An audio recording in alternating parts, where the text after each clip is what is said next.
who attacked our police on January 6th. And now, in a vicious twist of the truth, he blames law enforcement for the violence. In the face of such blatant lies, let us all tell the truth, and let future generations remember it. On January 6th, our Capitol police officers were heroes. Our DC police were heroes. Our law enforcement, who protected this building, protected lives, protected democracy, were our true heroes, and to them, personified by the Sicknick and Smith families, we say thank you. You are the great Americans. You are the great Americans, not Trump and his minions. And it is just so disappointing, confounding, troubling that so many in Donald Trump's party now have fallen in line with what they know is a big lie about what happened that day. Whether it's fear, whether it's viciousness, whether it's to seek low political advantage, almost all of them seem to go along with the big lie. And every time they do, they weaken structure and the party of this country and the beauty of this country. So, while Donald Trump pardons insurrectionists and lets those who attack our police officers walk free, we stand here with our first responders. We will make sure that your sacrifices this day are never forgotten, nor will we ever forget the lives of those we lost in the connection with the attack. We pray for all our deceased responders, our first responders, and our families. And in conclusion, let us remember the attack of January 6th is not over.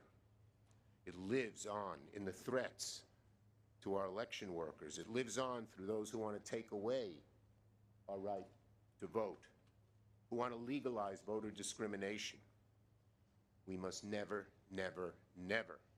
stop fighting for this beautiful democracy, which January 6th showed us is more fragile than we ever imagined. Donald Trump's big lie is powerful, but the roots of our democracy and our desire to make sure the truth remains the truth are even stronger. Perseverance of the American people is greater. So God bless our first responders.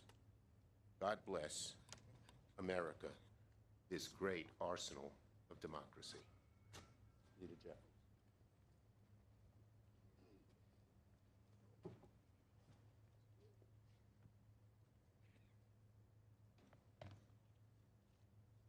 Good evening. Thank you, Leader Schumer, Speaker Emerita Pelosi, to the Sicknick and Smith family, and to all of my colleagues who are present. Today we gather here on the steps of the United States Congress, the citadel of our democracy, to commemorate the solemn 5-year anniversary of the violent insurrection incited by Donald Trump to overturn the results of a free and fair election.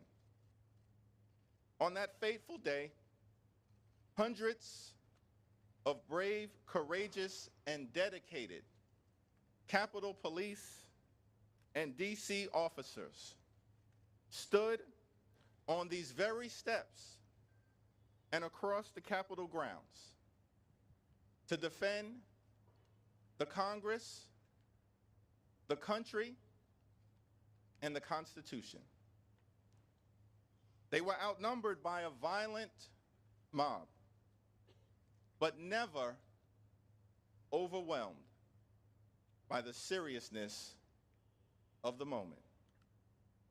For more than 5 hours, they were forced to engage in hand-to-hand combat, confronting thousands of bloodthirsty rioters who were unleashed by Donald Trump. They were beaten with pipes, whipped, assaulted, by bear spray and pummeled by Confederate flagpoles.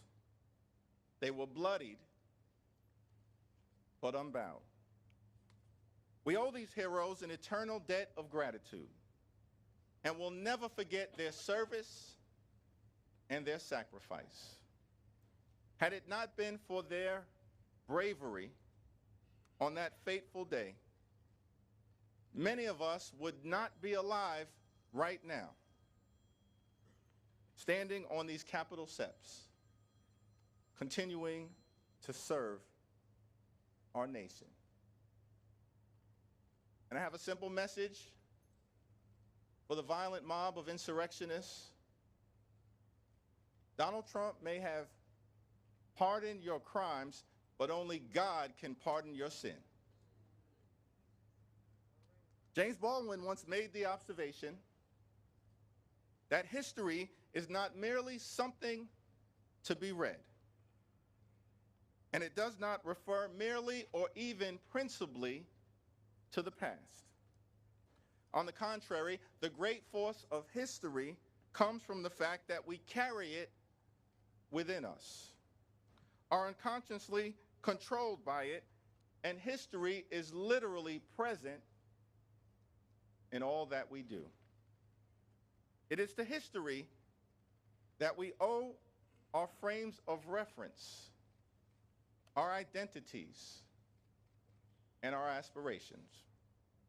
We gather here today because we are still living the history of January 6th, and we will never allow it to be whitewashed. We thank the heroes of January 6th. We remember those whose lives were lost, aspire to be a better nation, and make clear to the election deniers that we will never allow a violent insurrection to take place on American soil again. Today, we are joined by the families of officers Brian Sicknick and Jeffrey Smith, Gladys, Ken, and Aaron. Thank you so much for your presence here today and for your continued strength and patriotism. We'll now ask everyone to join us in a moment of silence to remember those whose lives were lost as a result of the tragic and horrific events of January 6, 2021.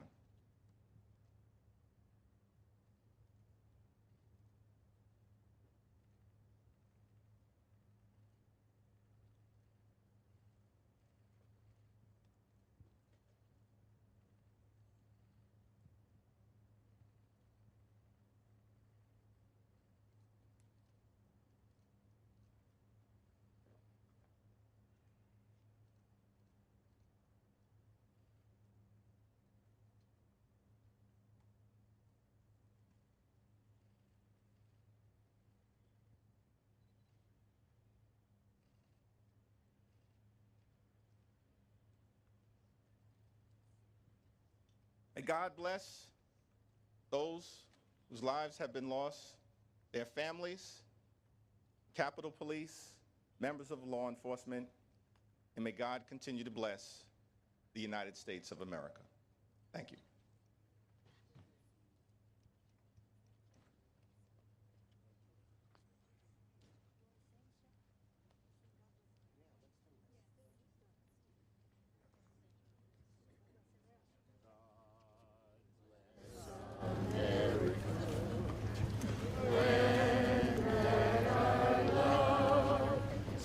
Beside her.